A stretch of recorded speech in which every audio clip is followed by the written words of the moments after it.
Seorang miliuner yang baru saja sembuh dari kecelakaan diberhentikan oleh seorang gadis kecil pengemis yang berteriak sambil menunjuk tunangannya. "Tuan, dia bukan istri Anda." Dia mulai berkeringat dan panik saat ingatan mulai kembali. Sinar matahari pagi Jakarta nyaris tidak bisa menembus tirai kamar rumah sakit.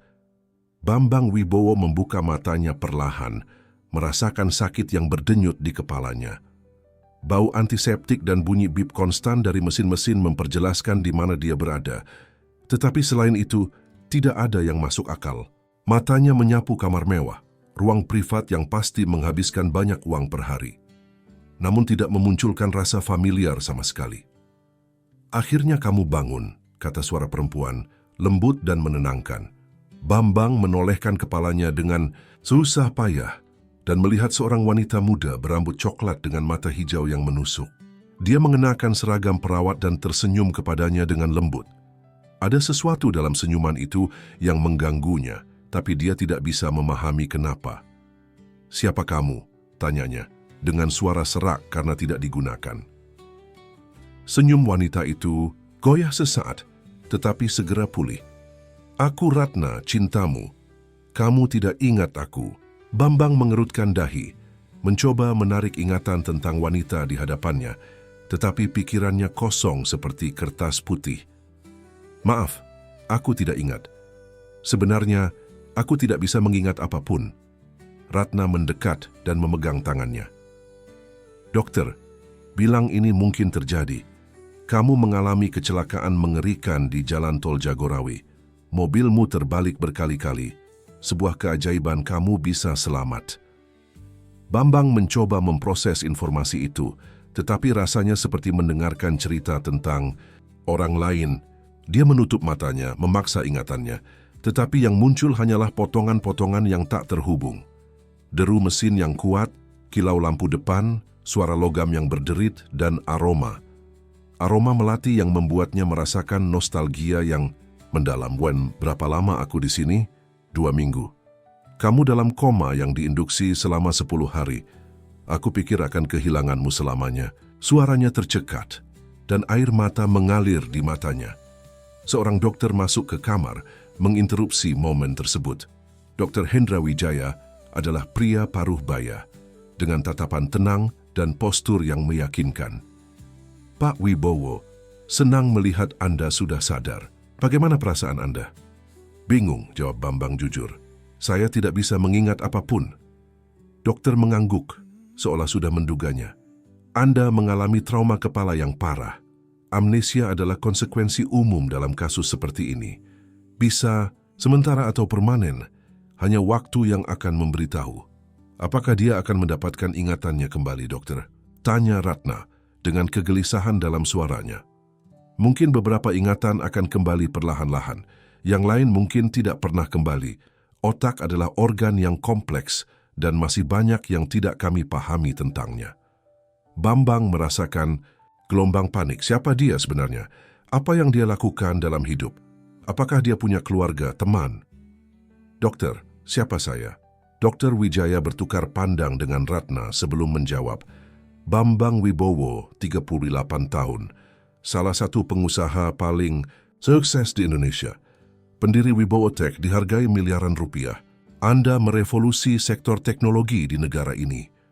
Informasi itu jatuh pada Bambang seperti batu, berat dan tak bermakna. Tidak ada yang bergema dalam dirinya. "Dan keluarga saya?" Sekali lagi, dokter melirik Ratna sebelum menjawab. "Orang tua, Anda meninggal beberapa tahun lalu dalam kecelakaan pesawat. Anda tidak punya saudara. Tapi kamu punya aku." Sela Ratna meremas tangannya lebih kuat. "Kita sudah bersama hampir setahun. Kita akan menikah bulan depan." Bambang mengamati wajah Ratna, mencari koneksi perasaan yang mengkonfirmasi apa yang dia katakan. Tetapi tidak ada selain kekosongan yang menyedihkan.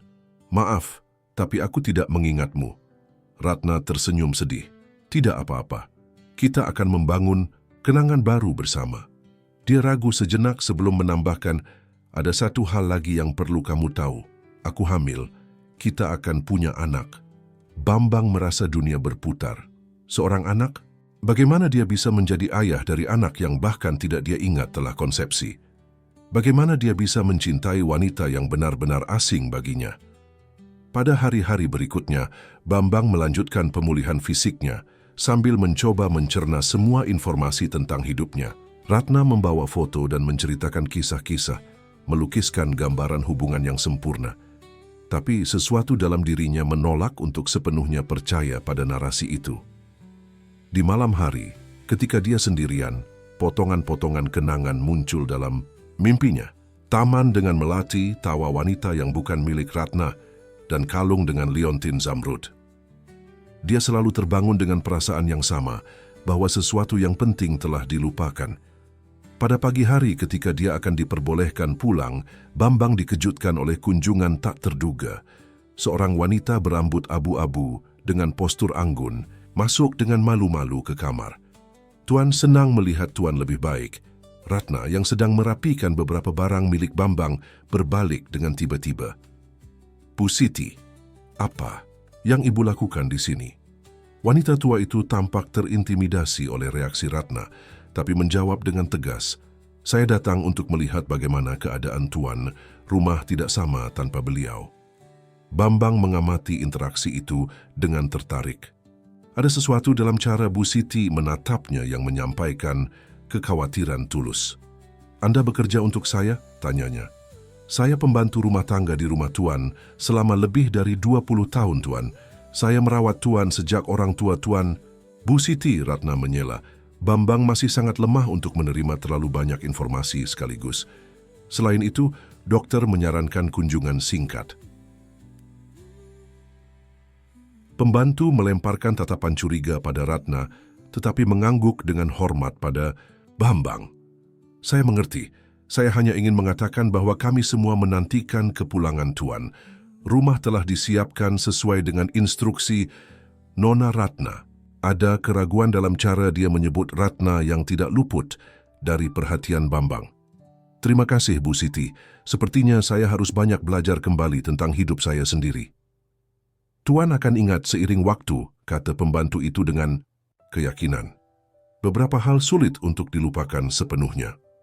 Setelah kepergian Bu Siti, Bambang memperhatikan bahwa Ratna tampak gelisah, terus-menerus memeriksa ponselnya. "Ada masalah?" tanyanya. "Tidak, hanya beberapa detail tentang kepulanganmu yang perlu kuselesaikan." Dia menyimpan ponselnya dengan cepat. "Aku akan mengambil dokumen untuk kepulanganmu. Aku segera kembali." Ketika sendirian, Bambang berjalan ke jendela. Rumah sakit. Di luar metropolis Jakarta berdenyut dalam ritme liarnya yang khas. Gedung-gedung pencakar langit memantulkan matahari sore, menciptakan horizon logam yang membentang sejauh mata memandang. Itu adalah kotanya, kata mereka, tetapi dia merasa seperti orang asing. Di trotoar di depan rumah sakit, seorang gadis muda menjual bunga. Rambutnya yang hitam diikat dalam ekor kuda, dan bahkan dari jarak jauh, Bambang bisa melihat tekad dalam posturnya, kontras dengan kesederhanaan pakaiannya.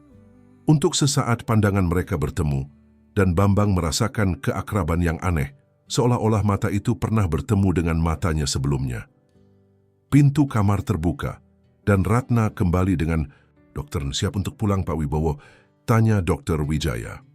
Bambang memberikan pandangan terakhir ke jendela, tetapi penjual bunga sudah menghilang. "Kurasa begitu," jawabnya, tanpa mengetahui bahwa hidupnya akan menjadi lebih rumit lagi. Rumah mewah di kawasan Menteng muncul dengan megah di balik pagar besi berukir. Sopir mengemudikan Maybach hitam melalui jalan, beralaskan pohon palem hingga berhenti di depan pintu utama.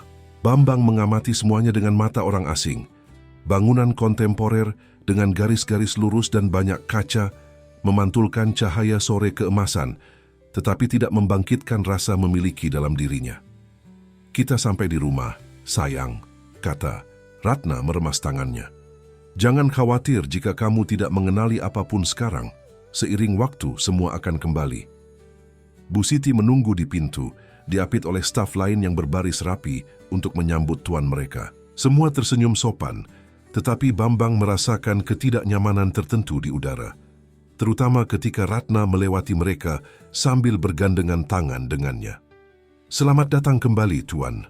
kata Bu Siti dengan senyum hangat. Kami telah menyiapkan kamar dan kantor Tuan sesuai dengan instruksi Nona Ratna. Terima kasih, jawab Bambang, merasa canggung karena tidak mengenali satupun wajah yang menyambutnya dengan begitu hormat. Ratna membimbingnya melalui interior rumah, berperan sebagai pemandu di rumahnya sendiri. Ruangan-ruangannya mewah, didekorasi dengan furnitur desainer dan karya seni kontemporer. Namun ada sesuatu yang dingin dan impersonal dalam ruang yang seharusnya menjadi rumahnya. Dan ini kamar kita, umumnya membuka pintu kamar utama dengan pemandangan taman. Bambang ragu di pintu masuk, gagasan berbagi kamar dengan wanita yang baginya praktis orang asing membuatnya sangat tidak nyaman. Ratna, dia mulai, tanpa tahu bagaimana mengungkapkan ketidaknyamanannya tanpa menyakitinya. Dia tampak langsung mengerti. Jangan khawatir, aku sudah menyiapkan kamar tamu untukku selama kamu belum merasa nyaman. Aku tahu semua ini sangat sulit bagimu. Bambang merasa lega dan pada saat yang sama bersalah. Terima kasih atas pengertiannya.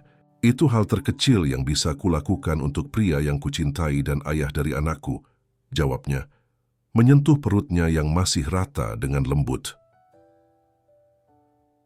Malam itu, sendirian di kamarnya, Bambang membuka semua laci dan lemari, mencari petunjuk tentang siapa dia sebenarnya. Dia menemukan pakaian mahal, jam tangan mewah, dokumen perusahaan, tetapi tidak ada yang membangkitkan kenangan afektif. Ketika hampir menyerah, tangannya menyentuh sesuatu di dasar laci meja samping tempat tidur.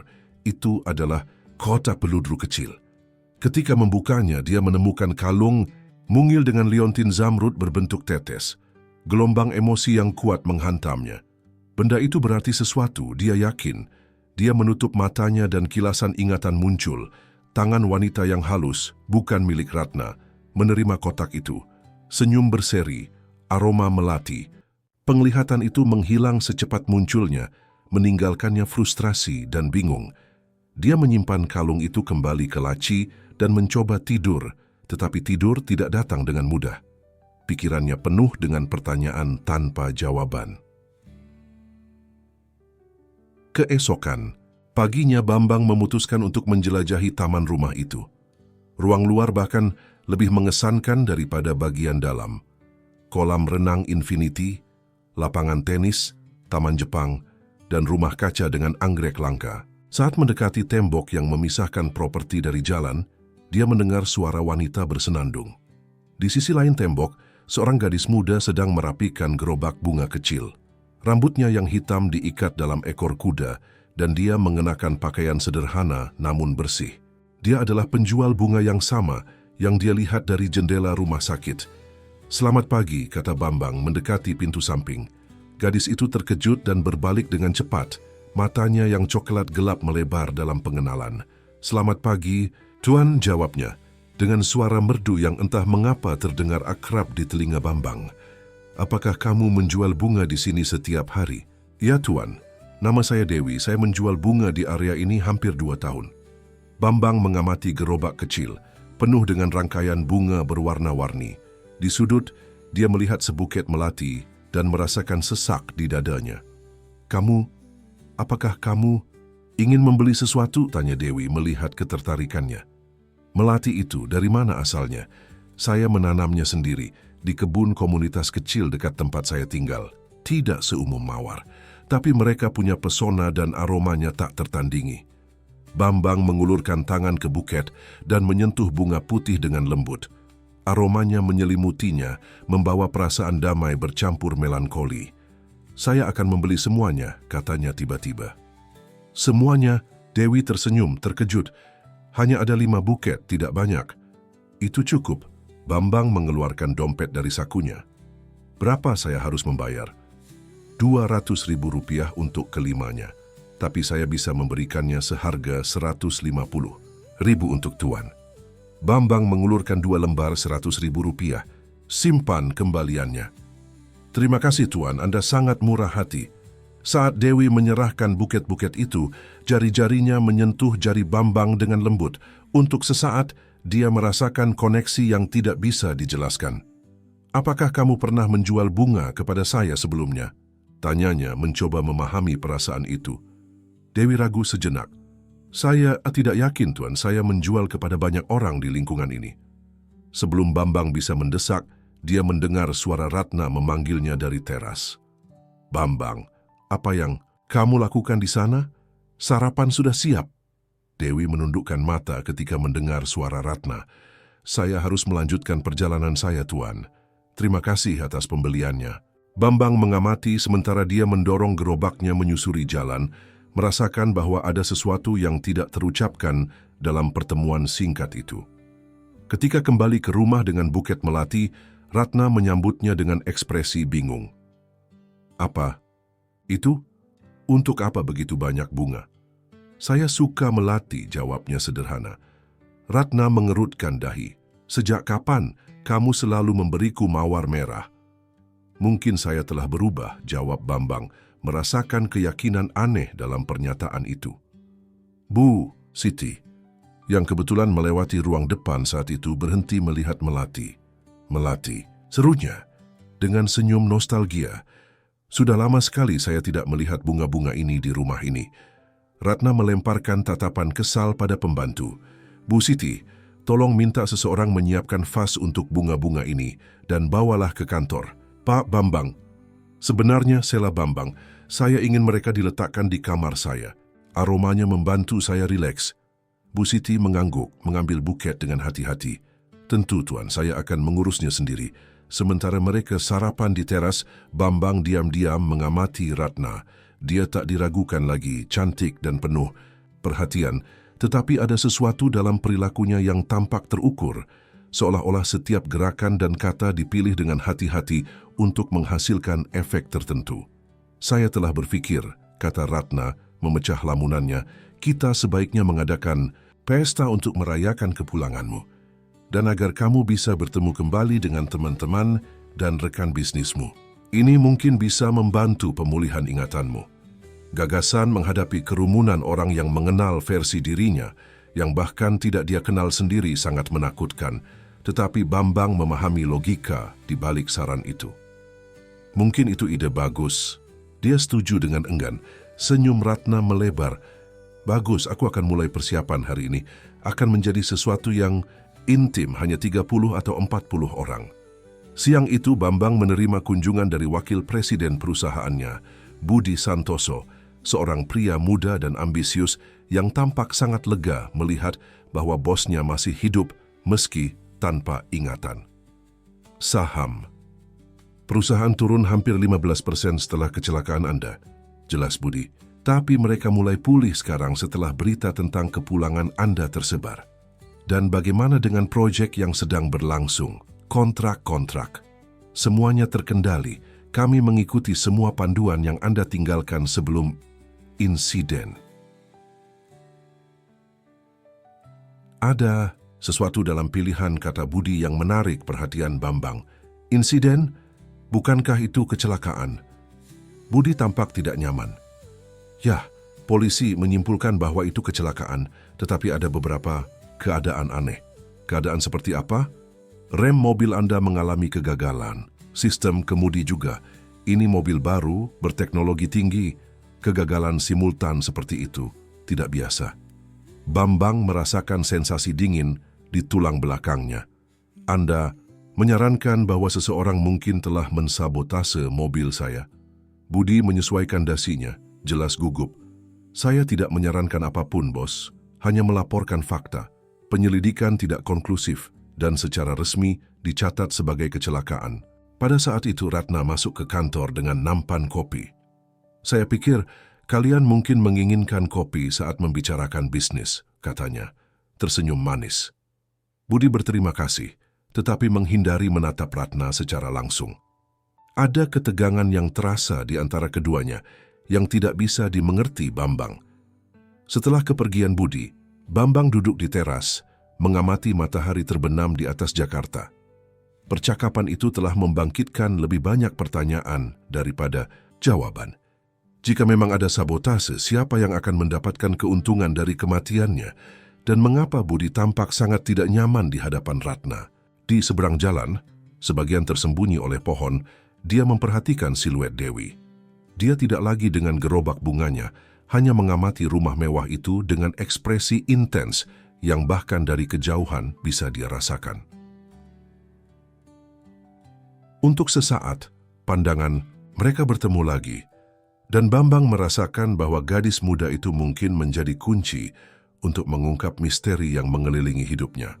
Tapi sebelum dia bisa melakukan gerakan apapun, dia menghilang dalam kegelapan yang semakin meningkat, seperti penampakan yang larut saat fajar.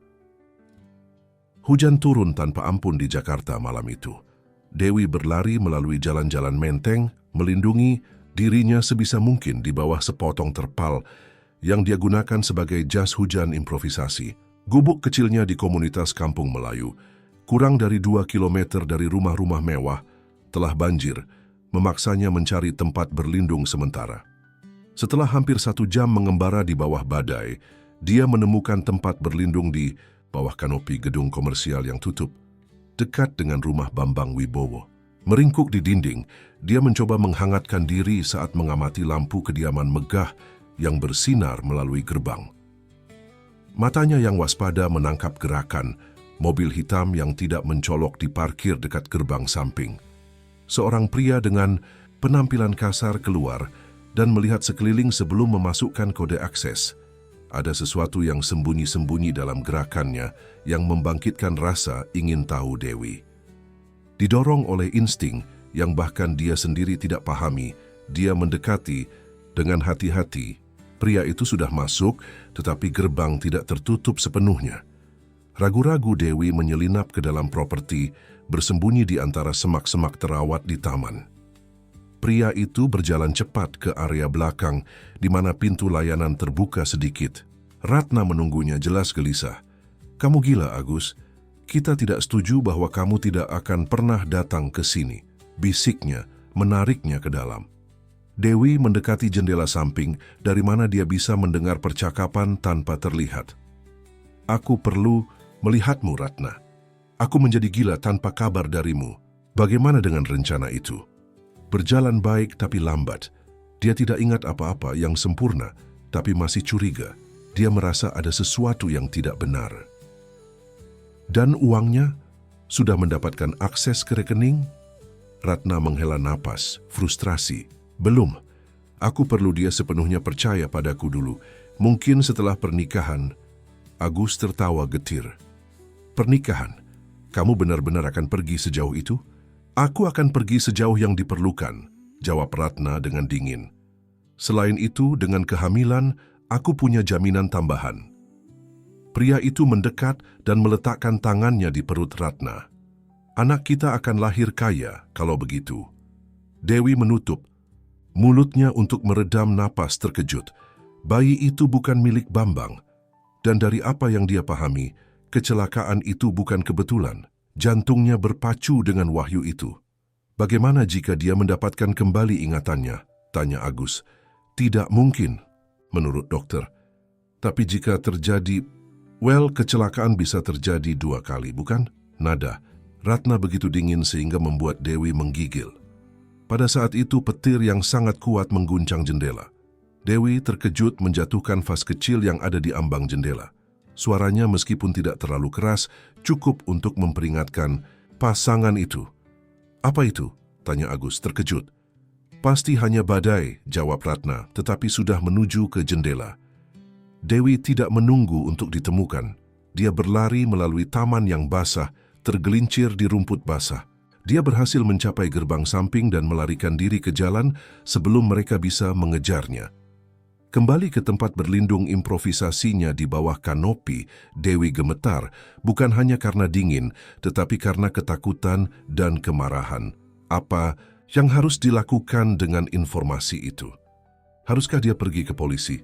Tapi siapa yang akan percaya pada gadis tunawisma melawan seorang wanita yang memperkenalkan dirinya sebagai tunangan seorang miliarder? Keesokan paginya, rumah Bambang sibuk dengan persiapan pesta. Tukang bunga, dekorator, dan tim catering masuk dan keluar mengubah taman dan ruang utama menjadi pemandangan yang layak untuk majalah selebriti. Bambang mengamati semuanya dengan jarak, merasa seperti penonton dalam hidupnya sendiri. Para staf memperlakukannya dengan hormat yang khidmat, tetapi tidak ada yang tampak benar-benar dekat, seolah-olah selalu ada dinding tak terlihat yang memisahkannya dari orang-orang di sekitarnya. "Apa pendapatmu tentang dekorasi?" tanya Ratna, muncul di sampingnya dengan daftar periksa. "Tampaknya mahal," jawabnya dengan jujur. Ratna tertawa. "Yah, kamu selalu menyukai yang terbaik.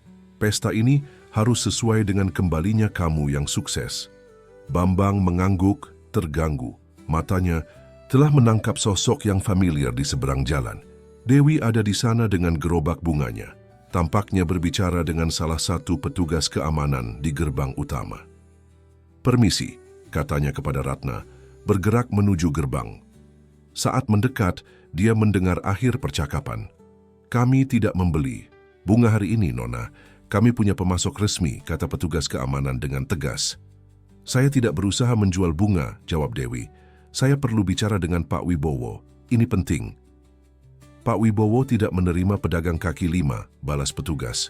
Keamanan melipat lengannya. "Tidak apa-apa, Joko," sela Bambang. "Saya akan bicara dengannya." Petugas keamanan tampak terkejut tetapi menyingkir. Dewi memandang Bambang dengan campuran lega dan kekhawatiran. "Pak Wibowo, saya perlu berbicara dengan Anda. Ini mendesak." Ada sesuatu dalam intensitas tatapannya yang membuat Bambang menganggap permintaannya dengan serius. "Masuklah. Kita bisa bicara di taman samping, di mana lebih privat."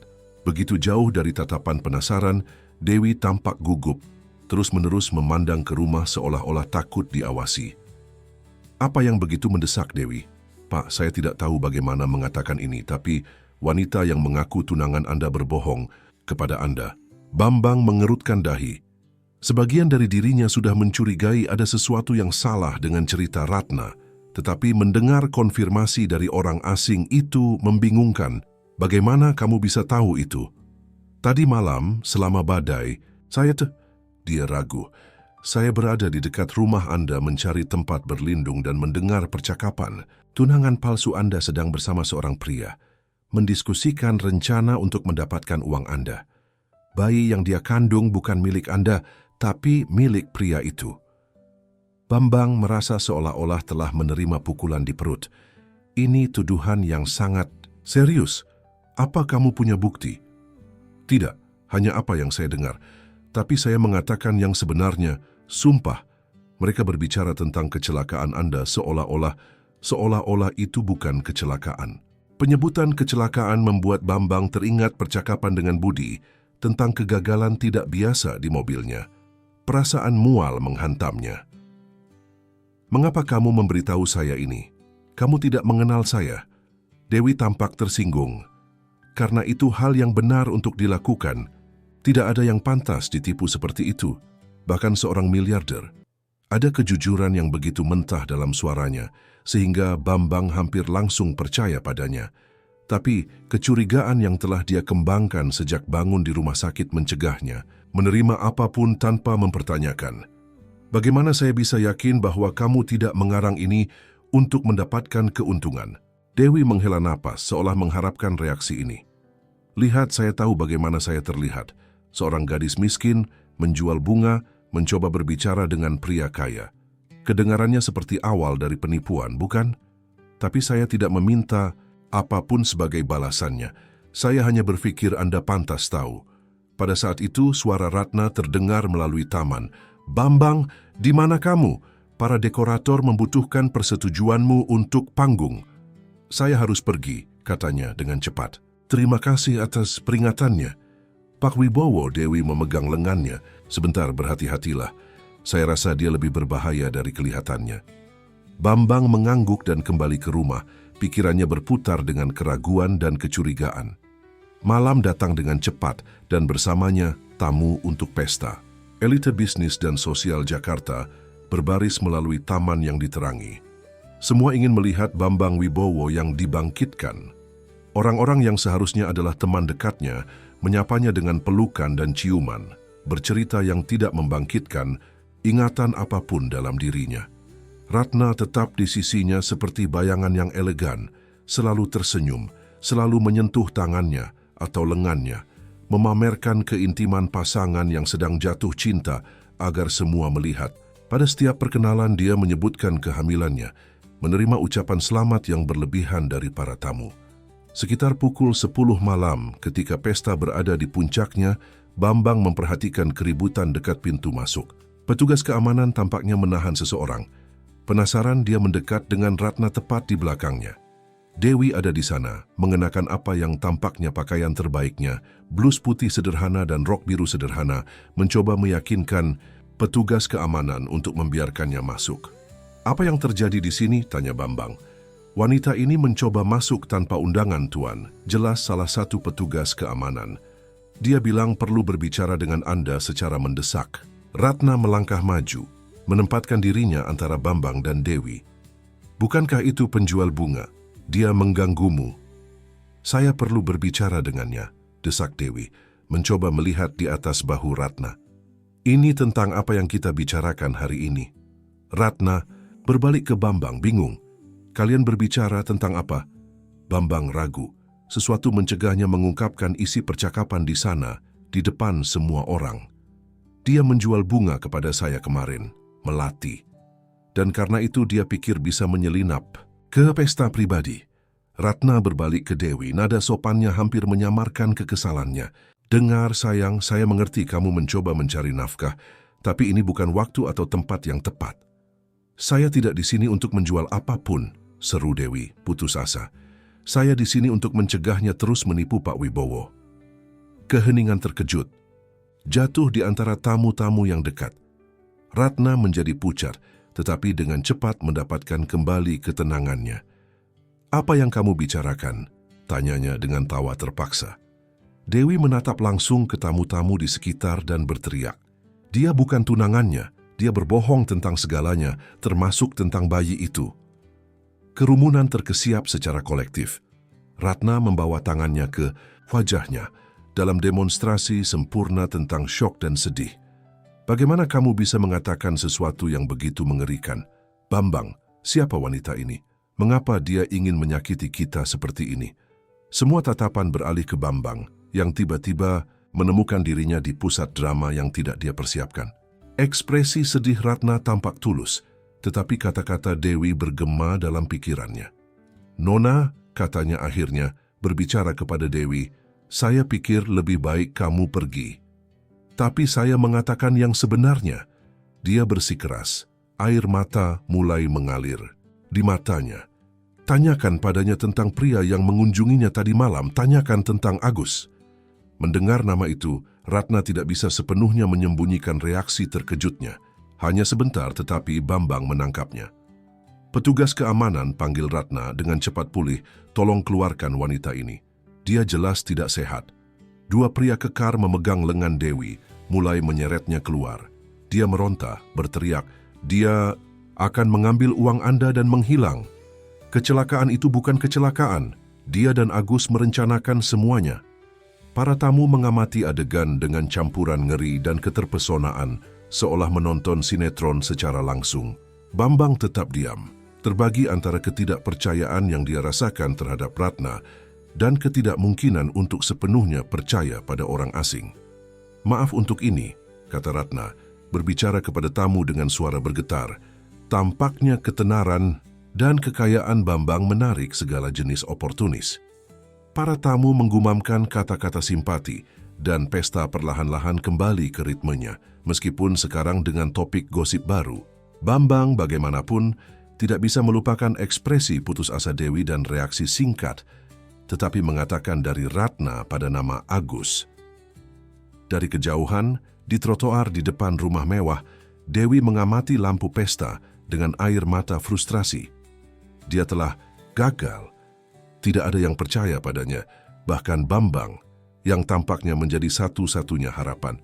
Bagaimana dia bisa bersaing dengan kata-kata seorang wanita elegan dan artikulatif melawan dirinya?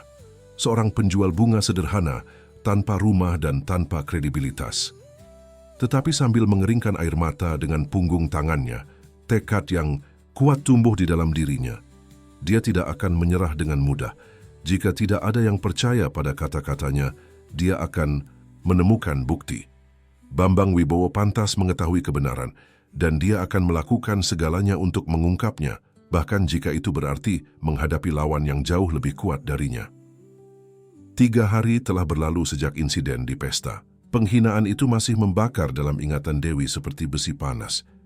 Duduk di bangku Taman Kampung Melayu, dia mengamati anak-anak bermain, tersesat dalam pikiran tentang bagaimana mendapatkan bukti melawan Ratna.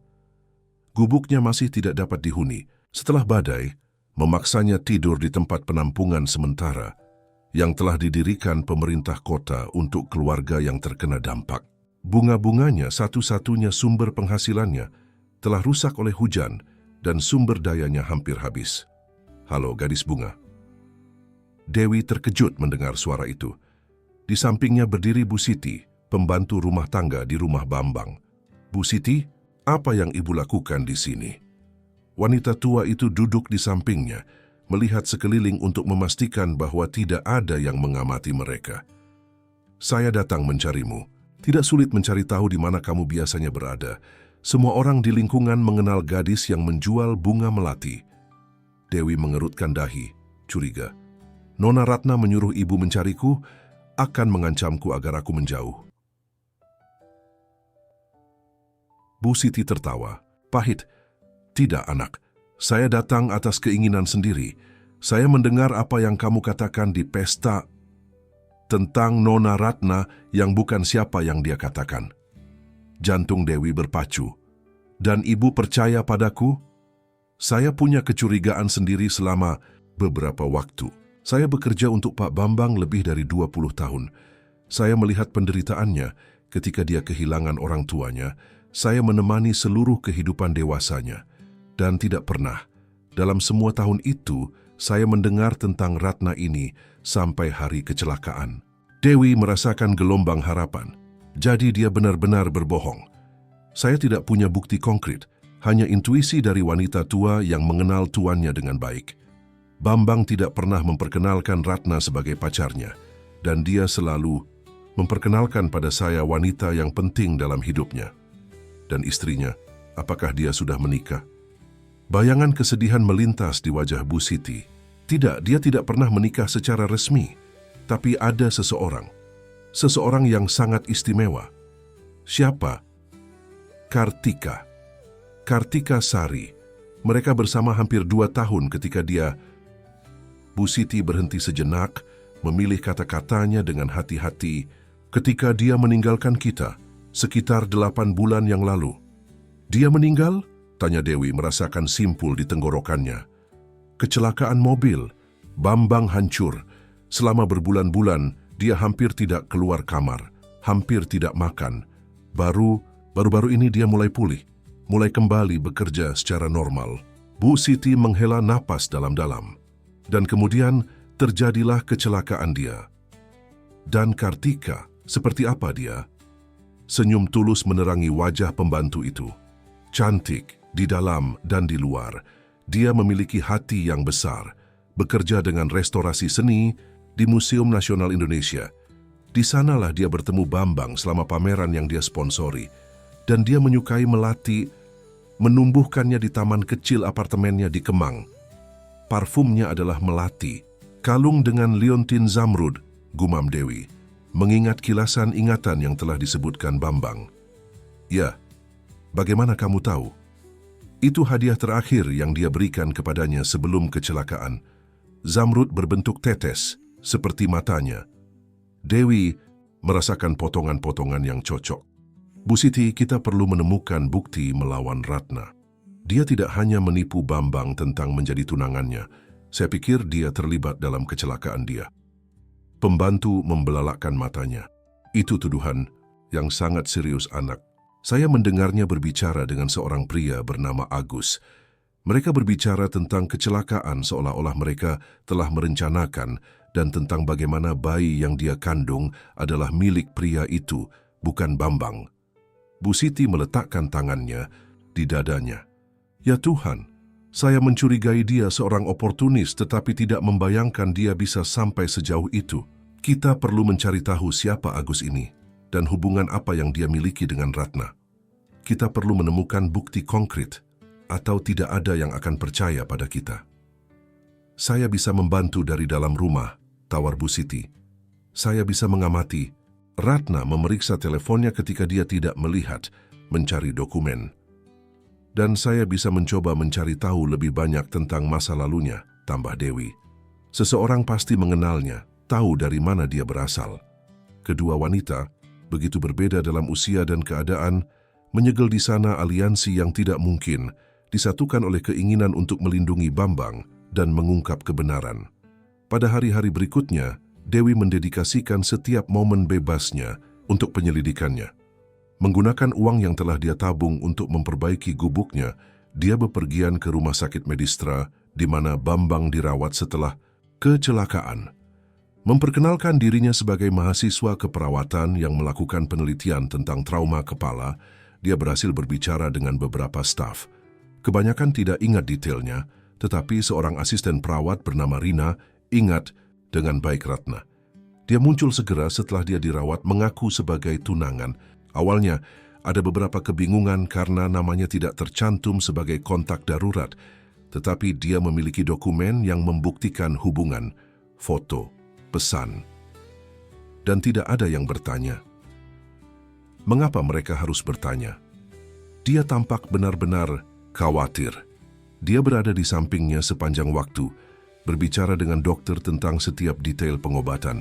Satu-satunya hal aneh adalah bahwa dia sangat bersikeras untuk menjadi orang pertama yang dia lihat ketika bangun. Informasi ini berharga. Jika Ratna telah memalsukan dokumen untuk membuktikan hubungan, mungkin ada pemalsuan lain yang bisa ditemukan. Perhentian berikutnya adalah di Pengadilan Negeri Jakarta Pusat. Dengan alasan melakukan penelitian silsilah, dia mendapatkan akses ke catatan publik. Setelah berjam-jam mencari, dia menemukan sesuatu yang membuat jantungnya berdetak kencang. Proses penipuan terhadap seorang Ratna Susanti bertanggal 3 tahun lalu. Tuduhan adalah telah menipu seorang pengusaha real estate, berpura-pura menjadi keponakannya yang membutuhkan untuk mendapatkan uang. Kasus itu telah diarsipkan karena korban mengurungkan tuduhan, mungkin karena malu. Sementara itu, Bu Siti membuat penemuannya sendiri di rumah mewah. Pada suatu hari ketika Ratna keluar untuk pemeriksaan medis, pembantu memanfaatkan kesempatan untuk memeriksa barang-barangnya. Tersembunyi dalam tas palsu bermerek, dia menemukan ponsel prabayar. Berbeda dari smartphone terbaru yang biasa digunakan Ratna. Dalam riwayat pesan, beberapa percakapan dengan A, jelas Agus mendiskusikan detail rencana dan mengeluh tentang keterlambatan dalam mendapatkan akses ke rekening Bambang. Kedua wanita bertemu secara teratur di sebuah kedai kecil di jalan antara Kampung Melayu dan Menteng, bertukar informasi dan merencanakan langkah berikutnya. Mereka membangun kasus yang kuat melawan Ratna, tetapi masih membutuhkan bukti definitif yang menghubungkan dia dan Agus ke kecelakaan Bambang. Pada suatu sore yang sangat panas, saat menjual bunganya di dekat rumah mewah, Dewi melihat Agus keluar dari sebuah kafe beberapa blok jauhnya. Secara impulsif, dia memutuskan untuk mengikutinya. Pria itu masuk ke mobil sederhana dan berkendara ke kompleks kelas menengah di Tebet. Dewi mencatat alamat dan nomor plat, berjanji pada dirinya sendiri untuk kembali menyelidiki lebih dalam. Keesokan harinya, dia kembali ke kompleks kali ini dengan sebuket kecil bunga. Dia mendekati penjaga pintu dengan senyum malu-malu. "Selamat sore, saya mencari Pak Agus. Dia membeli bunga dari saya kemarin dan lupa jam tangannya di gerobak saya." Penjaga pintu, seorang pria ramah, tersenyum kembali. "Agus Purnomo, apartemen Thailand 2. Tapi dia tidak ada, dia pergi pagi-pagi tadi. Sayang sekali, dia menyebutkan di mana dia bekerja. Saya bisa mencoba mengantar ke sana. Dia bekerja di bengkel auto utama di Jalan Sudirman. Dia mekanik di sana." Mekanik. Informasi itu jatuh seperti bom. Seorang mekanik akan memiliki pengetahuan teknis untuk mensabotase mobil Bambang. Koneksi yang hilang mulai terbentuk. Malam itu Dewi hampir tidak bisa tidur, cemas untuk berbagi penemuannya dengan Bu Siti. Tapi ketika dia tiba di titik pertemuan yang dijanjikan pagi berikutnya, pembantu tidak muncul. Khawatir, Dewi menunggu selama 2 jam, sampai akhirnya memutuskan untuk pergi ke rumah mewah. Setibanya dia menemukan pemandangan kebingungan. Mobil polisi diparkir di depan rumah dan sekelompok kecil staf menunggu di luar, berkomentar gugup. Di antara mereka, apa yang terjadi? Dia bertanya kepada salah satu tukang kebun. Permata Nona Ratna dicuri. Polisi sedang menyelidiki. Dewi merasakan sensasi dingin di tulang belakangnya. Sesuatu tidak benar. Dan Bu Siti, di mana dia? Tukang kebun menatapnya dengan aneh. Kamu tidak tahu, Bu Siti dibawa polisi. Mereka menemukan permata di kamarnya. Dunia seolah runtuh di kaki Dewi. Itu jebakan, terlalu jelas untuk tidak dilihat. Ratna telah menemukan bahwa Bu Siti mencurigainya dan mengatur untuk menjebaknya. Pada saat itu pintu rumah mewah terbuka dan Bambang keluar menemani polisi. Wajahnya pucat, matanya mencerminkan kebingungan dan kekecewaan. Di belakangnya Ratna muncul, dengan ekspresi korban yang membuat darah Dewi mendidih. Secara impulsif, Dewi maju mendekati mereka, mengabaikan petugas keamanan yang mencoba menghentikannya. Pak Wibowo, ini rekayasa. Bu Siti tidak akan pernah mencuri apapun. Bambang mengenalinya seketika, tatapannya mengeras. Kamu lagi. Belum cukup masalah yang kamu sebabkan. Tolong, dengarkan saya. Bu Siti dan saya menemukan kebenaran tentang Ratna. Dia bukan siapa yang dia katakan. Dia menjebak semua orang tadi yang mencoba membongkarnya. Petugas yang sela Ratna, suaranya bergetar secara teatrikal. Jauhkan wanita ini. Dia jelas bekerja sama dengan pembantu. Mungkin dialah yang menaruh permata di kamar Bu Siti. Apa? Seru Dewi, terkejut. Itu bohong. Saya tidak pernah. Sebelum dia bisa menyelesaikan, 2 petugas keamanan memegang lengannya. Salah satu polisi mendekat, memandangnya dengan curiga. Siapa nama lengkap Anda, Nona?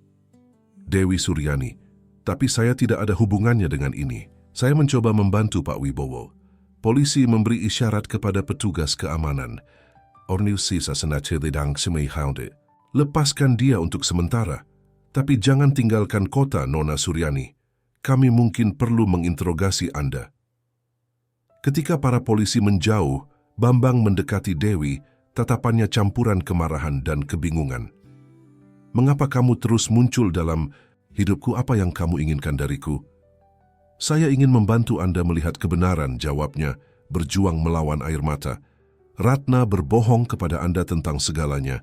Dia bukan tunangan Anda, bayi itu bukan milik Anda, dan dia mungkin ada hubungannya dengan kecelakaan Anda. Untuk sesaat singkat, tampaknya sesuatu dalam kata-kata Dewi bergema dalam diri Bambang.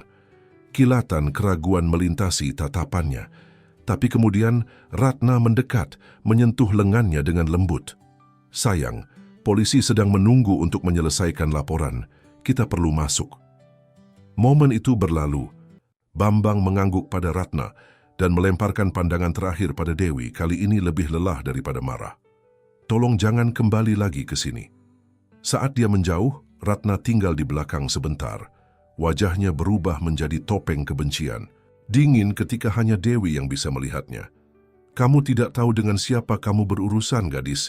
Menjauhlah selagi masih bisa. Ancaman itu menggantung di udara seperti racun, tetapi alih-alih mengintimidasi, memperkuat tekad Dewi. Sekarang dia berjuang bukan hanya untuk kebenaran, tetapi juga untuk kebebasan Bu Siti. Berjalan kembali ke tempat penampungan, Dewi merasakan beban dunia di pundaknya. Bagaimana seorang gadis tanpa sumber daya bisa menghadapi seseorang dengan kekuasaan dan pengaruh sebanyak Ratna? Bagaimana membuktikan rencana yang begitu hati-hati dilaksanakan? Jawabannya datang dalam bentuk pengumuman di tiang listrik. Andi Wibowo, pengacara pidana, konsultasi pertama gratis. Nama keluarga yang terlalu familiar untuk menjadi kebetulan. Dengan jantung berdebar kencang dan harapan baru tumbuh, Dewi merobek kertas dari tiang dan mengikuti alamat yang ditunjukkan, bertekad untuk menemukan sekutu dalam perjuangannya untuk kebenaran. Kantor pengacara itu terletak di gedung tua di pusat Jakarta. Dewi menaiki 4 lantai melalui tangga karena lift rusak. Ketika akhirnya sampai di koridor yang ditunjukkan, dia berhenti di depan pintu kaca buram dengan huruf emas yang sudah usang. Wibowo Advokat. Dia ragu sejenak, bertanya-tanya, apakah itu hanya kebetulan nama keluarga? Menarik napas dalam-dalam, dia membuka pintu. Resepsionis sederhana tapi terorganisir. Seorang wanita parubaya mengangkat matanya dari komputer tua. Bisa saya bantu? Saya melihat iklan tentang konsultasi gratis. Saya ingin berbicara dengan Pak Andi. Resepsionis melihatnya dari atas ke bawah, menilai pakaiannya yang sederhana dan penampilannya yang lelah. Punya janji? Tidak, tapi ini mendesak. Ini tentang Bu Siti, pembantu rumah tangga di rumah Wibowo yang ditangkap secara tidak adil. Penyebutan nama Wibowo menimbulkan reaksi langsung. Pintu kantor internal terbuka dan seorang pria berusia sekitar 45 tahun muncul. Tinggi, dengan rambut beruban di pelipis dan mata coklat tajam, dia memiliki kemiripan halus dengan Bambang. Apakah saya mendengar dengan benar? Kamu menyebutkan rumah Wibowo. Dewi mengangguk tiba-tiba gugup. Ya Pak, saya teman Bu Siti, pembantu yang bekerja di sana lebih dari 20 tahun. Dia ditangkap hari ini, dituduh mencuri permata, tapi dia tidak bersalah. Itu rekayasa. Pengacara mengamatinya beberapa detik seolah menilai ketulusannya. Masuklah ke kantor saya, silakan. Ruangan itu sederhana dibandingkan dengan apa yang dia bayangkan untuk seorang pengacara, terutama yang bernama Wibowo. Buku-buku hukum menempati rak, kayu gelap, dan meja dipenuhi dengan berkas. Di dinding, diploma dan sertifikat, serta foto lama 2 pemuda tersenyum, salah satunya jelas Bambang. Duduklah, katanya menunjuk kursi. Nama saya Andi Wibowo, tapi semua orang memanggil saya Andi, dan kamu adalah Dewi Suryani. Saya menjual bunga di dekat rumah Wibowo. Dan bagaimana kamu kenal Bu Siti? Dewi ragu memutuskan berapa banyak yang bisa dia ungkapkan. Sesuatu dalam tatapan pria itu menginspirasi kepercayaan. Tetapi bertahun-tahun hidup di jalanan telah mengajarinya untuk berhati-hati. Pak Andi, sebelum melanjutkan, bolehkah saya bertanya apa hubungan Anda dengan Bambang Wibowo? Senyum sedih pelintas di bibir pengacara. Bambang adalah sepupu saya, tapi kami tidak bicara selama bertahun-tahun. Kami memiliki perbedaan yang tidak dapat didamaikan. Perbedaan tentang apa? Tentang arah yang diambil perusahaan keluarga setelah kematian paman kami, orang tuanya. Bambang memilih ekspansi agresif, sementara saya membela pendekatan yang lebih hati-hati. Pada akhirnya, dia membeli bagian saya di perusahaan dengan harga jauh di bawah nilai sebenarnya, dan kami mengambil jalan terpisah. Ada kepahitan dalam suaranya, tetapi juga sesuatu yang lain, kesedihan tulus atas perpecahan keluarga. Dan mengapa saya harus percaya bahwa Anda peduli dengan apa yang terjadi padanya sekarang? Andi tertawa, terkejut oleh keterus-terangan. Pertanyaan bagus. Terlepas dari segalanya, Bambang masih keluarga saya. Dan Bu Siti praktis membesarkan saya juga. Jika dia dalam masalah, saya ingin membantu, terlepas dari perselisihan saya dengan sepupu saya. Dewi mengangguk, memutuskan untuk mempercayainya. Dalam jam-jam berikutnya, dia melaporkan semuanya. Kecelakaan Bambang, kemunculan Ratna sebagai tunangan yang diduga, penyelidikan yang telah dia dan Bu Siti lakukan, percakapan yang dia dengar antara Ratna dan Agus, dan akhirnya jebakan yang mengakibatkan penangkapan pembantu. Andi mendengarkan semuanya tanpa menyela, sesekali membuat catatan. Ketika dia selesai, dia bersandar di kursinya menyerap semua informasi. Ini cerita luar biasa, katanya akhirnya. Dan jika benar kita berhadapan dengan kasus penipuan rumit, kemungkinan percobaan pembunuhan. Ini benar, saya bersumpah. Mengapa saya berbohong tentang hal seperti ini? Untuk memeras uang dari pria kaya dan rentan, mungkin? Itulah yang mungkin dikatakan Ratna tentang apa yang kamu coba lakukan. Dewi merasakan wajahnya terbakar karena marah. Saya tidak menginginkan uangnya. Saya hanya ingin kebenaran terungkap dan Bu Siti dibebaskan. Andi mempelajarinya sejenak. kemudian mengangguk seolah-olah telah mencapai kesimpulan. Saya percaya padamu. Percaya? Kenapa? Karena saya mengenal Bambang cukup lama untuk tahu bahwa dia tidak akan terlibat dengan seseorang seperti Ratna. Ini dalam keadaan normal. Dan karena saya mengenal Bu Siti, dia tidak mampu mencuri peniti apalagi permata berharga. Kelegaan besar meliputi tubuh Dewi. Akhirnya seseorang percaya padanya. Apa yang kita lakukan sekarang? Pertama, saya perlu mengeluarkan Bu Siti dari penjara. Kemudian kita akan membutuhkan bukti konkret melawan Ratna dan Agus ini. Dia berhenti menatap. Kamu menyebutkan bahwa Agus bekerja sebagai mekanik di bengkel auto utama. Ya, itu yang dikatakan penjaga apartemennya kepada saya. Menarik. Auto utama adalah bengkel yang melakukan perawatan mobil-mobil Bambang. Andi mengetik sesuatu di komputernya. Saya akan memeriksa apakah saya bisa mendapatkan catatan perawatan terakhir mobil yang mengalami kecelakaan. Sementara pengacara bekerja, Dewi mengamati foto di dinding. Dua sepupu mungkin di usia 20-an tampak begitu bahagia dan dekat. Apa yang terjadi untuk memisahkan mereka begitu drastis? Ketemu, seru Andi menginterupsi pikirannya. Mobil Bambang menjalani perawatan lengkap di auto utama 3 hari sebelum kecelakaan. Dan tebak siapa yang menandatangani formulir servis? Agus. Purnomo, jawab Dewi, merasakan sensasi dingin di tulang belakangnya. Tepat, kita punya koneksi konkret pertama kita. Andi berdiri, penuh tekad. Saya akan ke kantor polisi sekarang untuk mengurus pembebasan Bu Siti. Sementara itu, kita perlu terus membangun kasus kita. Bagaimana saya bisa membantu? Kamu menyebutkan bahwa Ratna menggunakan ponsel prabayar untuk berbicara dengan Agus. Kita membutuhkan ponsel itu, atau setidaknya isinya. Dewi menggigit bibirnya. Hampir tidak mungkin masuk ke rumah mewah sekarang. Petugas keamanan tidak akan membiarkan saya melewati gerbang. Mungkin kita tidak perlu masuk. Saya punya ide, tapi saya akan membutuhkan bantuan Anda dan sedikit keberuntungan. Pada jam-jam berikutnya, mereka menyusun rencana. Andi akan menggunakan kontaknya di kepolisian untuk mendapatkan pembebasan Bu Siti. Sementara Dewi akan bertanggung jawab untuk memantau pergerakan Ratna. Menjelang malam, Bu Siti dibebaskan dengan jaminan yang dibayar oleh Andi. Pembantu masih terguncang oleh pengalaman, tetapi bertekad untuk membersihkan namanya, bergabung dengan mereka di kantor. Tidak pernah terpikir bahwa saya akan mengakhiri tahun-tahun pelayanan saya di sel, katanya, menerima secangkir teh yang ditawarkan Dewi. Ular itu menanam permata di kamar saya saat saya pergi ke pasar. Apakah ibu menemukan sesuatu yang lain sebelum ditangkap? Tanya Andi. Ya, dan itu sebabnya dia bertindak begitu cepat.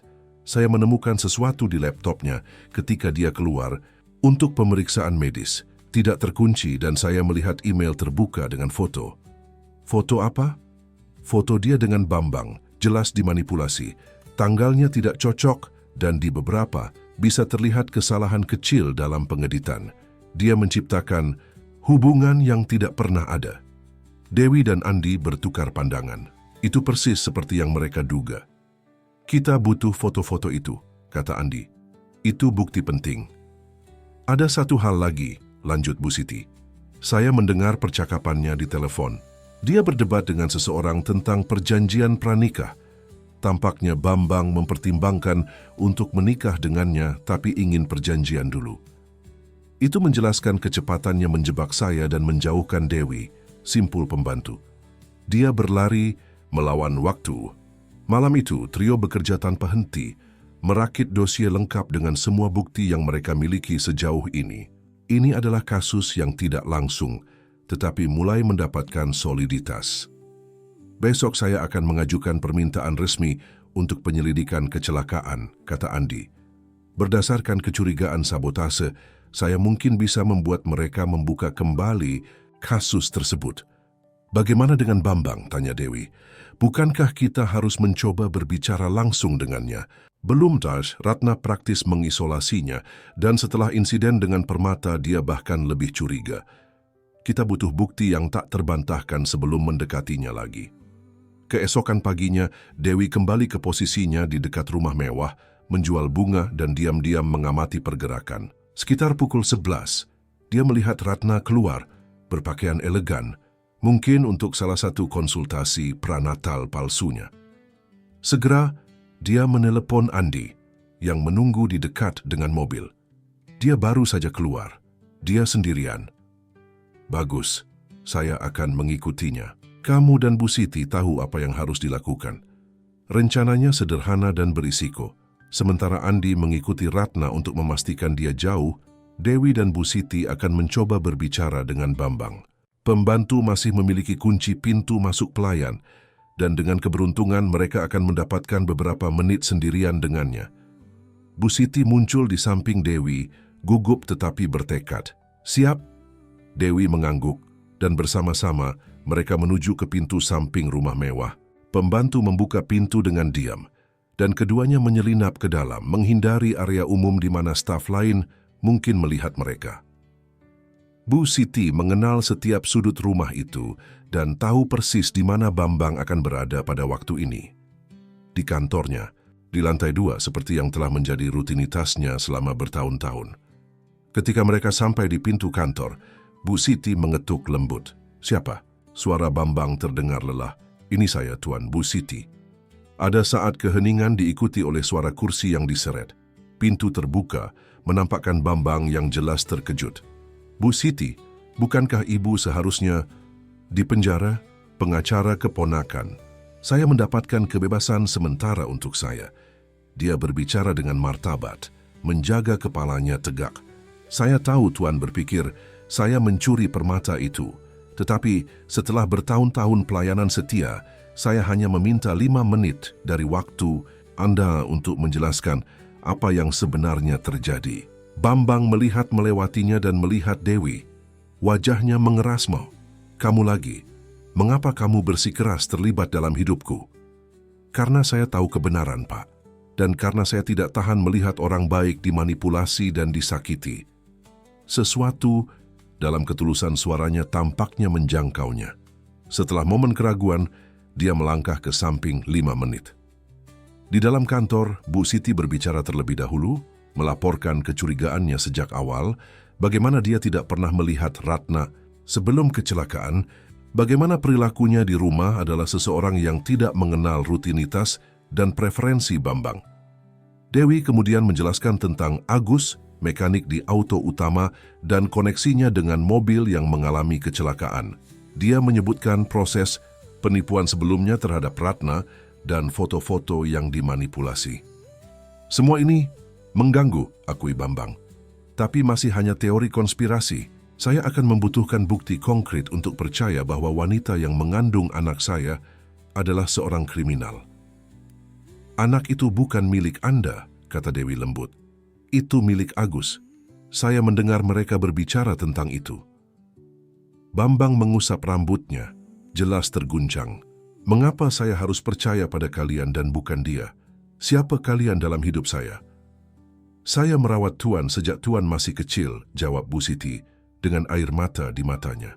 Saya melihat gigi pertama Tuan tanggal, mengobati lutut Tuan yang tergores, menghibur Tuan ketika orang tua Tuan meninggalkan kita. Bagaimana mungkin saya menginginkan kejahatan untuk Tuan? Kata-kata pembantu tampaknya menyentuh sesuatu yang dalam pada Bambang. Dia menutup matanya sejenak, seolah mencari dalam pikirannya yang terfragmentasi beberapa konfirmasi dari kenangan itu. Dan bagaimana dengan Kartika? Tanya Dewi, memutuskan untuk mengambil risiko. Apakah Tuan ingat dia? Bambang membuka matanya, terkejut. Kartika, siapa Kartika? Wanita yang Tuan cintai, pemilik kalung zamrud berbentuk tetes, wanita yang menggunakan parfum melati. Kilatan pengenalan melintasi, tatapan Bambang.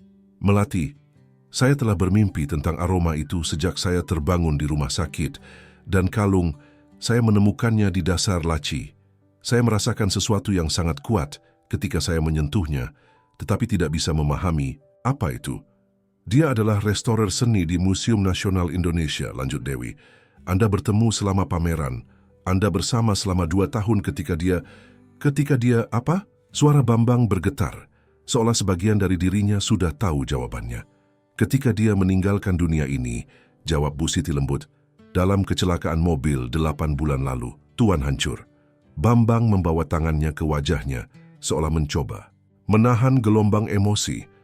Potongan-potongan ingatan tampaknya kembali, menyakitkan dan membingungkan. Saya butuh waktu, katanya akhirnya. Saya perlu memikirkan semua ini. Kita tidak punya banyak waktu, peringatan Dewi. Ratna menemukan bahwa kita menyelidikinya. Dia semakin putus asa, dan orang putus asa melakukan kesalahan berbahaya. Seolah untuk mengkonfirmasi kata-katanya, telepon Bambang berdering. Itu Andi. Bambang, ini Andi, sepupumu. Saya sedang mengikuti Ratna. Dia tidak pergi ke pemeriksaan medis. Dia saat ini memasuki bengkel auto utama, kemungkinan untuk bertemu dengan Agus. Saya mengirimkan foto ke email Anda sekarang juga. Bambang berlari ke komputer dan membuka emailnya. Di sana adalah foto-foto yang dikirim oleh Andi. Ratna memasuki bengkel, disambut oleh seorang pria bertubuh kuat dengan janggut. Pria yang sama yang dilihat Dewi mengunjungi rumah mewah selama badai itu Agus. Konfirmasi Dewi. Bambang mengamati gambar dengan ekspresi yang tidak dapat dibaca. Kemudian tiba-tiba berdiri. Saya akan ke sana sekarang juga. Jangan, seru Dewi dan Bu Siti bersamaan. Itu persis yang dia inginkan, jelas Dewi. Mengkonfrontasinya tanpa bukti kuat hanya akan memberinya kesempatan untuk menciptakan lebih banyak kebohongan, untuk memanipulasi Anda lagi. Apa yang kamu sarankan? Kita membutuhkan ponsel prabayarnya, jawab Dewi, dan foto-foto yang dimanipulasi. Dengan bukti itu, kita tidak hanya bisa membongkarnya, tetapi juga membawa kasus ini ke polisi. Bambang mengangguk perlahan. Bu Siti mengenal rumah. Dia bisa menemukan ponsel dan foto. Dan bagaimana dengan Anda?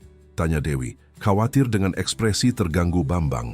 Saya perlu mengingat, jawabnya, lebih untuk dirinya sendiri daripada untuknya. Saya perlu mengingat Kartika.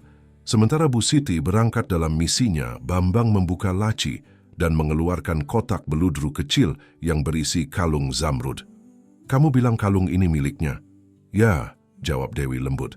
Itu hadiah terakhir yang Anda berikan kepadanya. Bambang membuka kotak, mengungkapkan perhiasan halus. Saat menyentuhnya, dia menutup matanya seolah mencari koneksi dengan masa lalu yang hilang. Saya mulai ingat, bisiknya. Bukan ingatan lengkap, hanya kilasan. Senyuman, tawa, aroma melati, tangan halus memegang kuas. Dia seorang seniman, bukan restorer seni, konfirmasi Dewi. Salah satu yang terbaik di Museum Nasional. Bagaimana kamu tahu banyak tentang dia? Tentang kami? Dewi tersenyum sedih. Bu Siti memberitahu saya. Dan saya juga mengenalnya.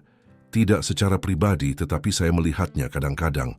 Dia membeli melati saya ketika saya menjual bunga di dekat museum. Selalu baik, selalu dengan senyuman. Bambang menatap Dewi dengan mata baru. Seolah-olah akhirnya benar-benar melihatnya. Itukah sebabnya kamu sangat peduli karena dia? Saya peduli karena itu hal yang benar untuk dilakukan, karena tidak ada yang pantas ditipu seperti itu, dan karena dia ragu, karena Kartika tampaknya orang yang istimewa, yang meninggalkan jejak positif di dunia. Ingatannya pantas dihormati, bukan dihapus. Keheningan yang penuh pengertian jatuh di antara mereka, hanya terganggu oleh kembalinya Bu Siti yang tergesa-gesa. Saya menemukan ponsel dan laptop, umumnya terengah-engah. Tapi kita punya masalah. Ratna baru saja memasuki properti. Dia kembali lebih awal. Di mana saya menyembunyikan kalian? Bisik Bambang kepanikan sesaat menggantikan ketenangannya yang biasa. Ruang pakaian, saran Bu Siti dengan cepat. Cukup besar dan dia jarang masuk ke sana. Bambang mengangguk dan mengantar kedua wanita ke ruang pakaian besar yang terhubung dengan kamar. Menutup pintu dengan diam di belakang mereka. Melalui celah-celah pintu Louvre, Dewi bisa melihat sebagian kamar dan mendengar ketika pintu utama terbuka. Bambang, kamu di sana? Suara Ratna menggema di ruangan. Saya di sini, jawabnya, menjaga nada kasual meskipun tegang. Kembali cepat dari pemeriksaan? Ratna masuk ke bidang penglihatan terbatas Dewi. Dia elegan seperti biasa, tetapi ada sesuatu yang berbeda dalam posturnya. Kekakuan, kewaspadaan yang tidak cocok dengan persona manis yang biasanya dia tampilkan. Dokter mengalami keadaan darurat dan kami menjadwal ulang. Dia mendekati Bambang mempelajari wajahnya. Semuanya baik-baik saja, kamu tampak gugup. Saya baik-baik saja, hanya lelah. Saya telah mencoba mengingat hal-hal. Hal-hal apa? Suara Ratna memiliki benang waspada. Kecelakaan hidup saya sebelumnya. Dia membuat jeda yang disengaja. Tentang Kartika.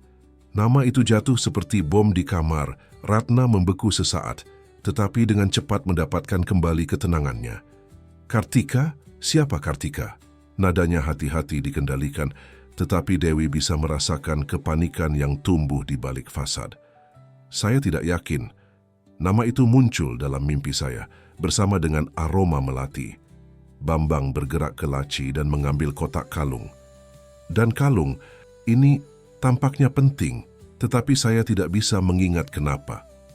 Ratna mendekat dan mengambil kotak dari tangannya, cepat menutupnya. Ini hanya perhiasan tua, mungkin dari beberapa mantan pacar yang tidak penting. Kamu punya begitu banyak, pengagum sayang. Sulit untuk melacak semuanya. Tapi nama Kartika tampaknya begitu familiar. Seolah-olah seseorang yang penting. Kilatan kekesalan melintasi wajah Ratna sebelum dia bisa mengendalikannya. Sayang, kamu berpegang pada potongan acak ingatan. Dokter memperingatkan bahwa ini bisa terjadi. Ingatan palsu, kebingungan. Kamu mencampur orang momen. Mungkin Bambang mengalah berpura-pura ragu. Tapi sesuatu tidak tampak benar. Saya memiliki perasaan konstan bahwa saya hidup dalam kehidupan orang lain. Itu amnesia, desak Ratna. Suaranya sekarang lebih tegas. Kamu perlu mempercayai saya. Saya satu-satunya orang yang benar-benar peduli padamu, yang tahu siapa kamu sebenarnya. Dia membelai perutnya, pengingat visual dari koneksi yang diduga antara mereka. Kita keluarga, Bambang. Aku dan kamu dan bayi kita. Di ruang pakaian, Dewi mengepalkan tinjunya, berjuang melawan dorongan untuk menerobos dan mengkonfrontasi pembohong.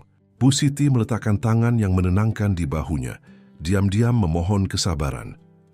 Tentang itu, lanjut Bambang, suaranya anehnya tenang. Saya telah banyak memikirkan situasi kita, tentang masa depan. Ratna tersenyum, jelas lega dengan perubahan topik. Aku juga sayang.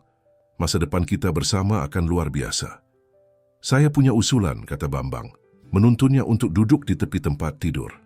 Ayo kita menikah. Di ruang pakaian, Dewi tersentak diam-diam. Apa yang Bambang lakukan? Menikah? Senyum Ratna sekarang berseri-seri, penuh kemenangan. Maksudmu sebelum kelahiran bayi? Ya, sebenarnya saya memikirkan sesuatu yang sangat dekat. Mungkin minggu depan, sesuatu yang intim, hanya kita dan beberapa saksi. Itu akan... Ratna tampaknya hampir tidak bisa mempercayai keberuntungannya. Sempurna. Tapi kukira kamu menginginkan perjanjian pranikah. Saya berubah pikiran. Untuk apa menunda kebahagiaan kita dengan birokrasi? Dewi bisa melihat keserakahan terpantul di mata Ratna. Rencananya berhasil, lebih cepat dari yang dia harapkan. Oh, Bambang! Dia memeluknya bersukacita. Saya hampir tidak bisa percaya. Saya akan mulai persiapan segera. Hanya satu hal, tambah Bambang, sedikit menjauh. Mari kita rahasiakan ini untuk sementara. Tanpa memberitahu siapapun, bahkan para staf. Kenapa? Setelah semua drama dengan Bu Siti dan penjual bunga itu, saya lebih suka menghindari masalah lebih lanjut. Mari kita lakukan semuanya dengan diam-diam. Ratna setuju dengan antusias. Tentu akan menjadi rahasia kita. Dia memeriksa jam. Saya perlu melakukan beberapa panggilan. Saya akan menggunakan kantor saya untuk lebih privasi. Begitu Ratna meninggalkan kamar, Bambang berlari ke ruang pakaian dan membuka pintu. Dia menggunakan kantor di sebelah. Kita bisa mendengar percakapan melalui sistem ventilasi. Ayo, diam-diam. Mereka mengambil posisi di dekat kisi ventilasi yang menghubungkan kedua ruangan. Suara Ratna datang jelas melalui bukaan. Agus, ini aku. Semuanya berhasil, lebih baik dari yang kita harapkan. Dia melamar pernikahan untuk minggu depan tanpa perjanjian pranikah. Ya, kita akan mempercepat rencana. Begitu kita menikah, saya akan memiliki akses ke segalanya. Tidak, dia belum sepenuhnya mendapatkan kembali ingatannya. Hanya potongan-potongan membingungkan. Ya, dia menyebutkan nama Kartika, tetapi saya berhasil mengalihkan perhatiannya. Apa? Tidak, tidak mungkin. Dia sudah mati, Agus. Kita memastikan itu.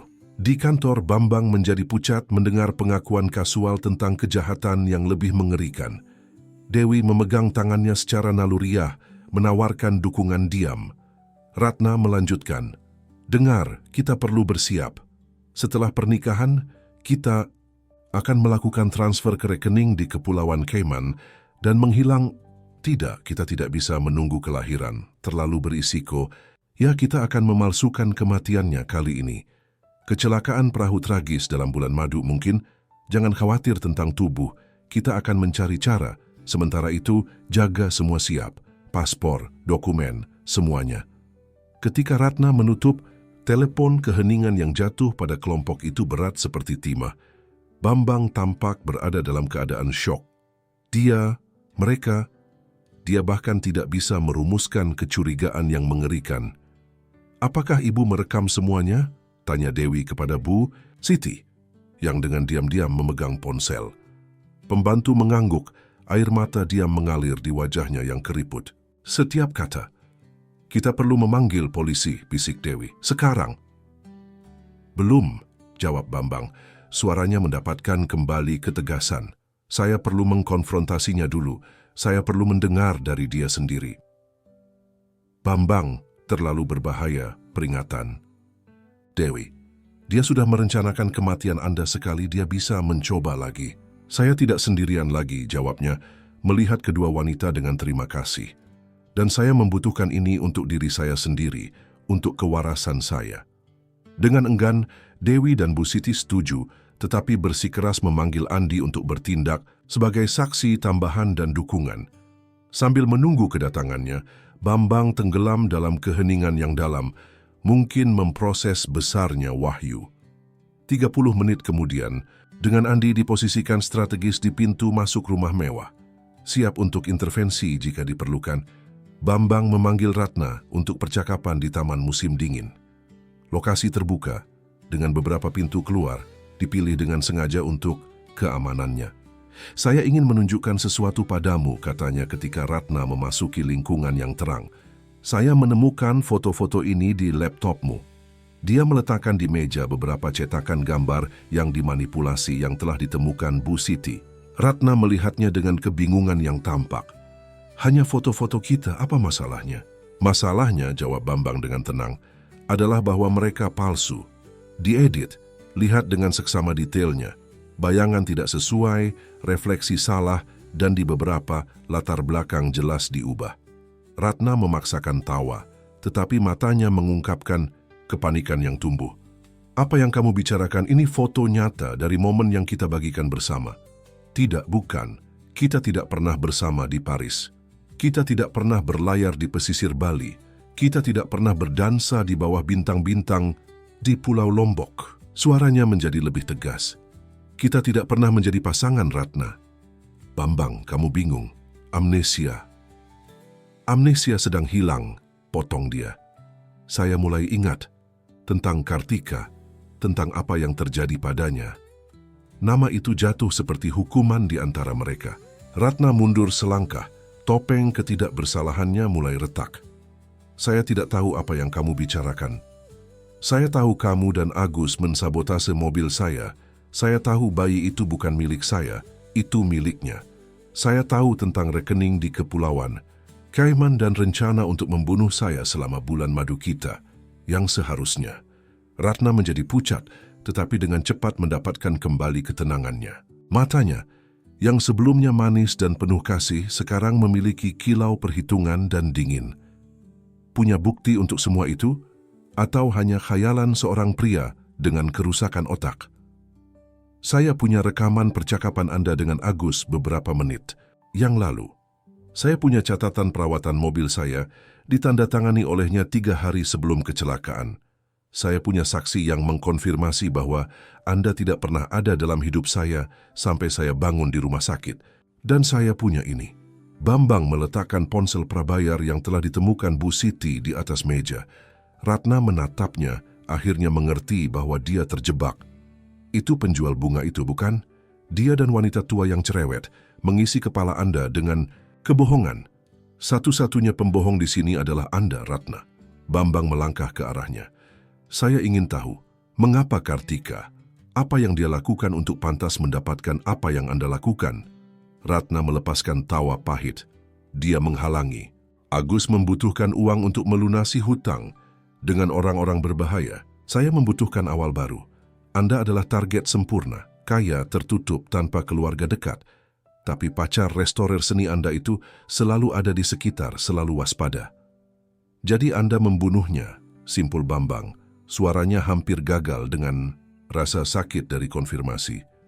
Itu kecelakaan yang sebenarnya kalau mau tahu. Hanya kami membantu takdir, katakanlah. Masalah kecil dengan rem, tidak terlalu canggih. Ratna berbicara sekarang tanpa penyamaran, mengungkapkan sifat aslinya. Tapi Anda mengejutkan kami. Alih-alih melanjutkan, Anda tenggelam dalam depresi mengisolasi diri. Tidak mungkin mendekati Anda. Perlu menunggu berbulan-bulan dan mencoba lagi. Anda akan membayar untuk ini, kata Bambang, kemarahan terkendali dalam suaranya. Untuk semuanya, Ratna tersenyum-senyum predator yang tidak mencapai matanya. Benarkah? Kata-kata Anda melawan kata-kata saya. Seorang pria dengan kerusakan otak melawan seorang wanita hamil yang malang. Dia membelai perutnya dengan gerakan teatrikal. Siapa yang Anda pikir akan dipercaya oleh juri? Mungkin mereka akan percaya ini. Suara Dewi datang dari pintu masuk taman musim dingin. Di sampingnya berdiri Andi, Bu Siti, dan 2 polisi. Salah satunya memegang perekam, di mana pengakuan Ratna telah direkam secara real time melalui mikrofon tersembunyi di kemeja Bambang. Wajah Ratna berubah menjadi topeng kemarahan. Selalu kamu ikut campur merusak segalanya. Dalam gerakan cepat dan putus asa, dia meraih gunting pemangkas yang ada di atas meja dan maju ke arah Dewi. Bambang lebih cepat menempatkan dirinya di antara kedua wanita dan memegang pergelangan Ratna dengan kuat. Sudah berakhir, Ratna. Para polisi dengan cepat mengendalikannya dan memasang borgol. Saat mereka membawanya pergi, dia berteriak ancaman dan tuduhan yang tidak koheren. Topeng kecanggihan sepenuhnya hancur.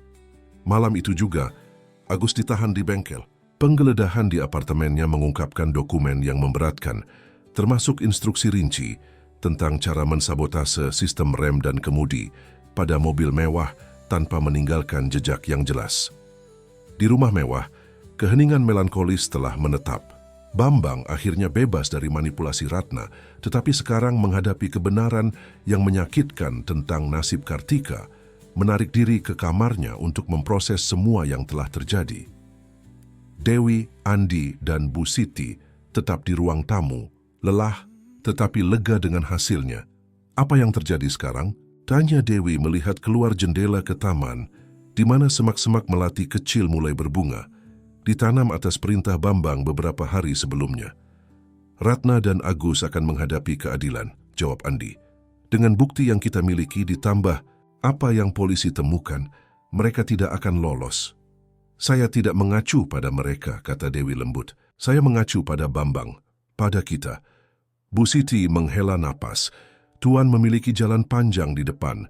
Kehilangan Kartika sangat menghancurkan, tetapi menemukan bahwa itu disengaja, itu akan membutuhkan waktu untuk diproses. Dan ingatannya masih kembali sedikit demi sedikit.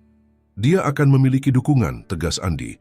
Setelah bertahun-tahun terpisah, saya menyadari sekarang betapa bodohnya membiarkan perselisihan profesional menghancurkan ikatan keluarga kita. Saya tidak akan melakukan kesalahan yang sama lagi. Keesokan paginya, Bambang menemukan Dewi di taman duduk di dekat semak-semak melati. Dia tampak tersesat dalam pikiran. Matahari terbit menerangi profilnya. Saya pikir kamu sudah pergi, katanya duduk di sampingnya. Bu Siti bersikeras agar saya bermalam. Katanya itu hal terkecil yang bisa dia lakukan setelah semuanya. Dia, benar. Sebenarnya saya berhutang budi padamu, kami semua berhutang. Dewi menggelengkan kepalanya. Saya tidak melakukan apapun selain apa yang akan dilakukan orang baik. Tidak semua orang akan mengambil risiko sebanyak itu untuk orang asing. Bambang melihat semak-semak melati. Kamu tahu, ketika kamu pertama kali menyebutkan nama Kartika, rasanya seperti pintu terbuka dalam pikiran saya. Saya masih belum ingat semuanya, tetapi saya mulai menghubungkan kembali potongan-potongan. Dokter mengatakan itu pertanda baik. Saya senang untukmu, kata Dewi dengan tulus. Dan bagaimana denganmu? Apa yang akan kamu lakukan sekarang? Dia mengangkat bahu. Kembali ke hidup saya, mencoba membangun kembali gubuk saya, terus menjual bunga. Bambang diam sejenak merenungkan melati. Kamu tahu Andi menyebutkan bahwa kamu selalu ingin belajar, tetapi tidak pernah memiliki kesempatan. Mimpi masa kecil, jawabnya dengan senyum sedih. Kenyataan tidak selalu memungkinkan kita mewujudkan impian kita. Mungkin kenyataan bisa berubah. Bambang berbalik untuk menatapnya.